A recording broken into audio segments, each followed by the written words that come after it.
I think some of the keys to the game was, first of all, stopping the running game. So they had to pass a lot.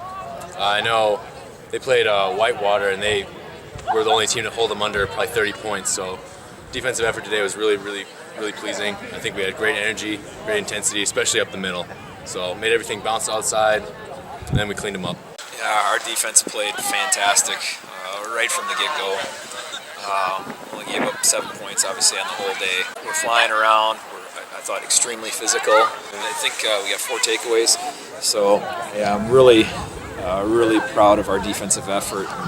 And our offense kind of struggled a little bit. Our defense didn't hang their head. They didn't let that affect their effort.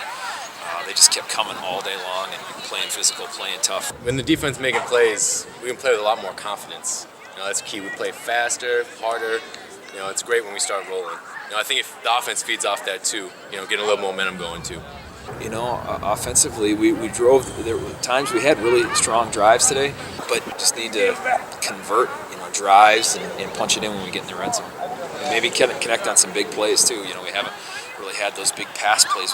Today we had a couple of overthrows. Our guys just missed, and those are areas that can change the game. So just need to convert, need to execute on some of those plays. The differences in the game is they punched theirs in the red zone, and we didn't. It was an evenly played game. I think the turnovers were about even. I think it was maybe 4-3. Still too many turnovers for our liking. I need to protect the ball a little bit better. Overall, it was a very evenly played game, and they had the goal line stand right at the end, and that was the difference in the game, 7-0. We've had our best 2 weeks of practice, last week and then this week. So I think keep practicing hard, and hopefully we turn things around here.